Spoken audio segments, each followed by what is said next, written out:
Hi, my name is Masha Sedova, and today I will have the pleasure of telling you about security culture, what it is, why you need one, and how to create it. Before we get started, I would love to tell you a little bit about my journey to this topic and how I got to be really passionate about the question of human risk and security culture.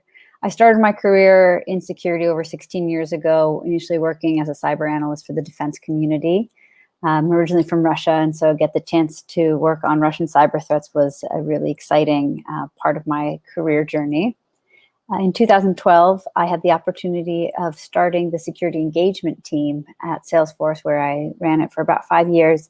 And in that space was really focused on the question of how do we level up the employees and human element of security in such a way that employees are no longer the weakest link of our organization, but one of the strongest elements. That question took me outside of the field of security to study behavioral science and behavioral psychology, which is an understanding of how and why we make decisions as human beings. And I've been applying that study to security ever since. My love of understanding employee risk and decision-making to security has led me to start my own company, Elevate Security, which today is the leading platform in helping enterprises understand and manage employee risk in their organization. And overall, throughout my entire career, I've been really passionate about the question of how do we get people to want to do security instead of have to. And this talk is a summary of some of my highlights that I have learned, as well as case studies I've seen that work really effectively in other organizations. So let's jump right in. We all work for different organizations that have a different approach to security. But the one thing that is true, no matter what company you work for, is that having customers trust us is one of the best things that we can do for our business. When customers trust us, it increases our sales, increases our retention, and essentially makes all of our businesses thrive. And without trust from our customers, we have a really hard time thriving as businesses. And trust is built on security. If I cannot trust my credit card with a vendor, I'm not likely to buy there again. If I can't trust them with my data, then I'm not likely to return there. And so when we fundamentally look at why we need to be looking at security in our relationships with our customers, it is fundamentally because it's trust. And while there are many different types of security cultures or different types of security standards in different companies, the one thing that's been true is that the most resilient companies have positive security cultures pulled together and thriving in their organization. So let's take a moment to unpack what that means and what that actually looks like in practice. First, what the heck is security culture? So culture, security culture or otherwise, is the combination of the norms of the way we act in a group of people. It's incredibly difficult to measure, but as soon as you switch cultures, you know you have. It's the way we do things around here. The water that we swim in. And culture is actually a combination of two things. It's the things above the ground that we can observe and the things below us that drive our actions. So I want to unpack these in a little bit more detail. So the above the surface are observable behaviors, how we act and why we do the things we do. In security culture, this looks like the number of people who are clicking on phishing links, reporting how thoughtful they are in creating secure processes in our organizations. Now, below the iceberg, all the reasons why we do those things. Is it because that I believe security is important? Do I believe that security is part of my job? Or do I think that there is a department elsewhere in the organization that is responsible? So this is where the beliefs come in. And my beliefs are also built on the assumptions, the values, and the experiences that I've had in my life. The organizations that I have seen and the departments that I've seen that most lean into positive security cultures often have leadership that have already gone through breaches in their lives. And those are the experiences that help shape the assumptions that security is important. It can happen to me. I have things that are valuable and worth protecting. And so there are actions that I can take to help forward the security well-being of my organization. The exact opposite is true. If I've never been through an experience that shapes for me that the idea that security is part of my job, then you're going to see observable behaviors that make me quite flippant and ignoring security policies. So security culture is the combination of both why we believe security is or isn't important and the things we do as a function of that. Now, we could have the most thoughtful security cultures, security strategies in the world. We could have the best controls laid out and the best intentions and put people through the best training, but our culture, the norms, are going to define what happens. And this is best summarized for me in a quote by Peter Drucker, who says, "Culture eats strategy for breakfast." So each of us work in an organization that has a security culture.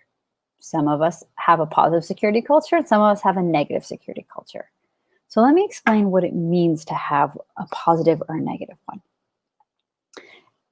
When we have a positive security culture, we are making thoughtful decisions that reduce the risk of our organization. A negative one means we are constantly making trade-offs that introduce a growing amount of risk to the organization that we work for. Positive security culture shows up when employees have a relationship with the security team and do not fear that they're going to be reprimanded for failure, fear like it is, fear that their actions are going to be held against them, and are more likely to work with security proactively as opposed to seeing them as the department of no and trying ways to work around them at all costs. So I want to show this to you in an example of what it looks like in a story. And the first thing that I want to share on the story is the concept of competing priorities. As many of you know, these are two models of competing priorities, but this is true for so many things in life, right? I don't know if you've ever heard this, but you can have quality, price, or good service, but you can only pick two. Same thing with time, money, children, pick two. Life is a function of trade-offs, and so while we would love to have organizations that are very secure, grow fast, and move at the speed of light while shipping, sometimes there are trade-offs that have to happen in our organizations. And so this is the story that I wanted to share, the story of Clara. So Clara is a developer at a company that's called Acme.org. And she has, she's developing a feature that is due to ship in 7 days. But she has 10 days worth of reviews, finishing coding, reviews, and doing security testing in her on her code. Now, she has the choice. She could ship on time, but her code would not be security tested. Or she could ship late, but it'll go through the security reviews. So this is the competing priorities we were just talking about. There is a natural tension that exists, and Clara is going to need to make a decision around what kind of business choice she wants to make. Now, the decision that she's going to make is a function of the security culture that she's in today. If her boss says, if you do not ship on time, you're not going to get your bonus or you'll get fired, then of course she's going to choose that. But if she works for an organization that says, if you ship securely, we prize that above all else, she's going to lean into that. If developers who are recognized for flawlessly security strong code, then again, she'll choose that kind of behavior. Now, let's take the example where Clara has external pressures, the deadlines, cost, and bonus, where she's asked to ship on time and not securely. Does the organization face a breach immediately? Likely not. But what has happened is that in that moment, she has added to the security debt of her organization. So if you take a look at that yellow triangle, she's added a decision that has increased the vulnerability of her of Acme and her code and her organization. And over time, those decisions aggregate to increase the probability of a security incident or security breach happening up to the point where a security failure happens. That breach is discovered, there's a hack, something fails. And so this is what we mean when we say positive versus negative security culture. Every one of these small decisions that Clara and her teammates make contribute to the overall security posture of her company and the likelihood and probability that they are going to need to face and clean up after an incident or breach in the future. And when you have a positive security culture, it is a moment in which Clara makes a decision towards security and keeps pushing that security failure line back towards minimal risk.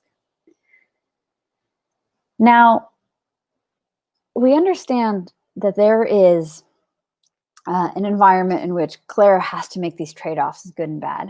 And we would like to find a way for us to influence and help Clara make right decisions, which is the second half of how we think about security culture. How do we actually improve it and change it? But as you may have heard, it applies to many things in life, you can't change what you can't measure. It's really important for us to know if Clara is actually making these type of decisions, because not every employee is created the same. So we have this question ahead of us, and many organizations are faced with this very question today, and it deeply relates to the question of security culture. We know that some of our employees sometimes make risky decisions, but sometimes we have employees that make really good and thoughtful decisions. But which employees are which, and what decisions are they making, and how often? Our inability to answer this question leaves us in treating all of our employees as a one-size-fits-all approach. And today, when we think about engaging employees, transforming security culture, we do not have the ability to measure positive and negative security actions at an individual level, which leaves us with no choice but to create our programs and our interventions to our workforce and our employees, addressing to the most common denominator, frankly, the bottom denominator. And this shows up for security as being a bad guy, the culture, the department of no. And we roll out annual security training that is mind-numbingly boring, and everyone skips to the end and brute forces the quiz questions because it's a one-size-fits-all approach. We put MFA controls and tokens and timeout sessions that are incredibly frustrating to developers, but may be appropriate for our sales and marketing people. But again, one size fits all. We have security expiration or password expiration tokens that are company-wide without the concept of tailoring it to where people are good and bad at. Clara might be an excellent security champion and always chooses security decisions, but she will be treated with as much rigor as Stephen and her organization when we only think about security as a blanket approach. But this is fundamentally where the question of employee risk is moving towards. And in the way that we see advertising and marketing being highly effective, and when it becomes customized and personalized and dynamic, so too security needs to start moving into this direction. We see this again with our policies, our adaptive controls. How about thinking how we reinforce positive security culture? So how do we do this? Because right now that was a thoughtful, that was a pie in the sky kind of idea. Well, I have some awesome news today to tell you that you have the data available to you to actually be able to de-anonymize employees from just being a username to someone who has either the ability to make good or bad security decisions. And so we can start moving towards a concept of a security reputation where people have demonstrated good or bad security decision making on your environment, giving us the ability to score. As an example, this is just one model to think about this, what people are good and bad at based on their past security decisions. And in our organizations today, many of us have invested in security technologies that help us understand whether or not employees make good or bad decisions. So let me walk you through a specific example. Endpoint protection. That's a common security technology that's deployed in organizations. And we have two employees, Steve and Jane. So both receive this malware. Jane makes thoughtful security decisions. She is of benefit to her security culture, and she does not try to download and execute this piece of malware. Steve, however, not so sharp. So he tries to detonate the malware in his machine. The endpoint protection that his company has bought has blocked it, has identified that as malicious activity. So from a security standpoint, we have successfully saved the company from attack, but that's usually where this process and this incident ends. However, this is a really valuable learning point for us as a company, because we get to see that Jane makes really thoughtful malware decisions. She's excellent at detecting it, so she's low malware risk, where Steve is high malware risk. If we bring the story back to Claire, we can see Claire, who doesn't ship code insecurely, making sure that she tests all the time, is a thoughtful security developer, whereas her counterpart, who may prioritize different behaviors and may introduce higher risk in our organization. So it's not just malware and it's not secure coding. There are a lot of other technologies available to us. This is just a sampling of common ones. But we can understand people's resiliency to real phishing. We can understand how thoughtful they are at applying patches, using VPNs, managing sensitive data, browsing the internet securely. So all of these logs are not just security logs. They are decisions our employees are making on our organization and our networks and our department and our tools and technologies on a daily basis that can help us understand who is making thoughtful, proactive decisions, like choosing to install MFA or password managers, and who we're constantly trying to get back on track.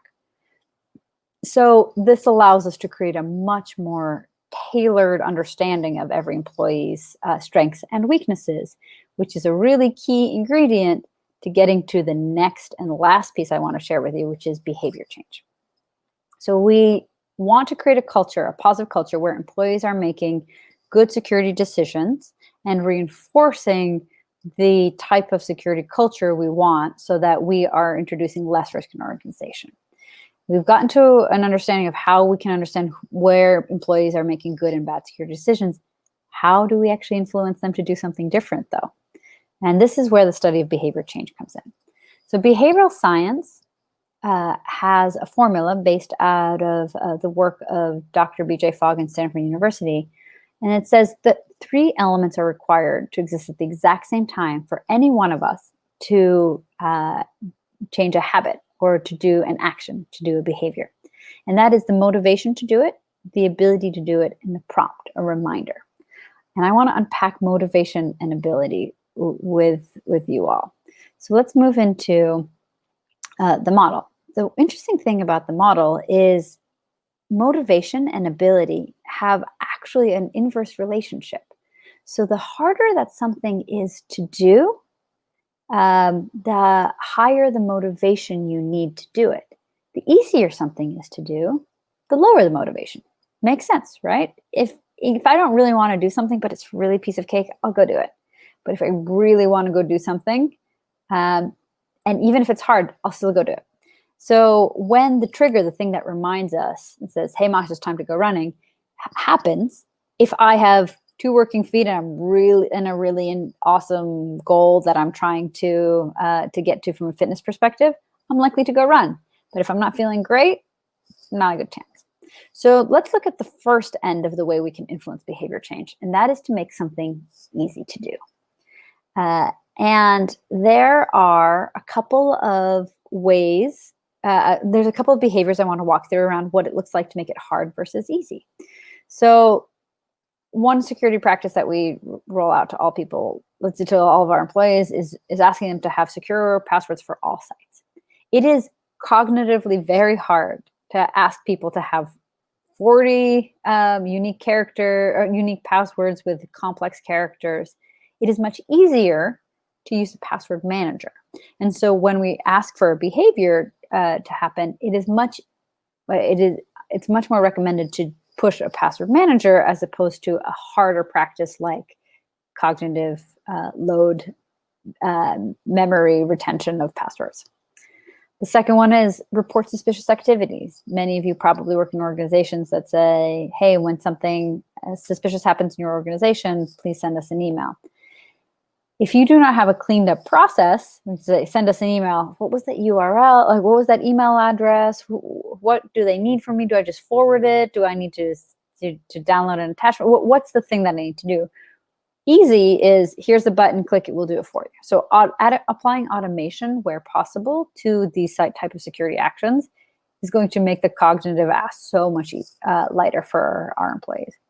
Tailgating. A lot less relevant when we're all work from home, but in environments where we're trying to create physical safety and security, a hard thing is getting people to hold each other accountable. Like it is actually emotionally difficult to turn around and say, hey, you're not wearing a badge. Let me take you to the front desk so we can get checked in.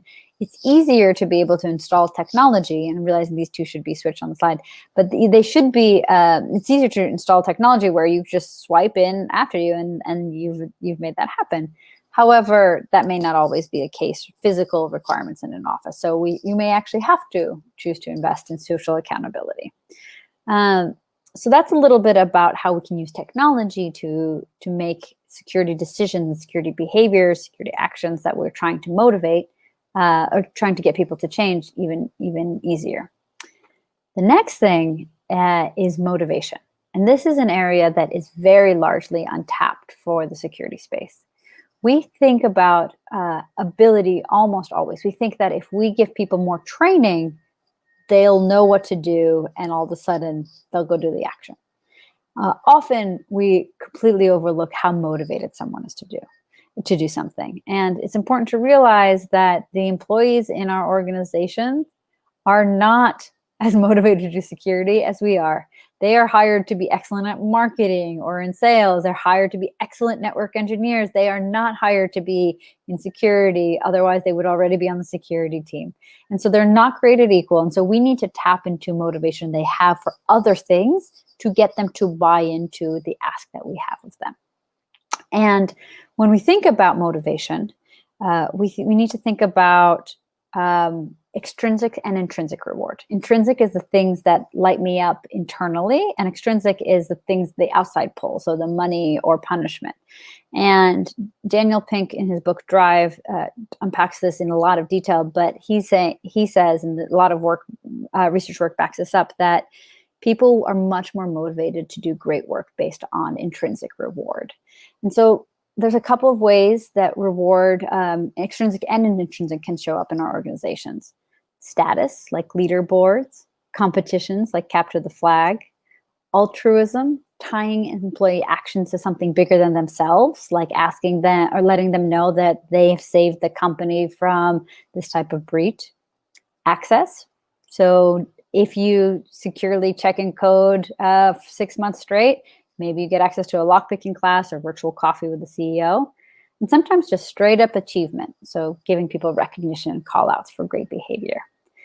Another amazing way to use motivation is something called social proof, which is the comparison of our actions compared to our peer groups. You see this all the time on Yelp and Amazon reviews. When we check out at hotels, that shows how many people are trying to book hotels, how many people have also done it. And our O-Power report that shows how good we are at energy consumption. Facebook and Georgia Institute of Technology did something very similar, where they put a notification to let people know to drive people to adopt MFA. And they found that when people were just shown a control, they were okay at installing it. But when they showed how many people in the friend group installed it, they were 1.36 times more likely to install MFA on their Facebook account. Similarly, this is some of the work that we do at Elevate Security, and we find that because we understand people's strengths and weaknesses, back to how we were saying, we can compare peer group activities, and we have seen incredible changes in behavior when we show if someone is stronger or weaker compared to their peer group at things like detecting phishing attacks, reporting, and giving password or giving badges to recognize great behavior. And so, in summary, we covered a lot of things here, but we have the tools available to us to take a look at our security cultures and understand that there are decisions being made in our organizations. Assess if our employees are contributing to a positive or negative security cultures. We have ways to measure it, and often we have a lot of the security tools already in place, the logs of which are telling us whether or not our employees are security champions or security risks that we can help influence and nudge. And we have the tools available to us through behavioral science and psychology to motivate for positive security actions. And with that, I am available with any questions you have, and this is my email address. Please feel free to reach out.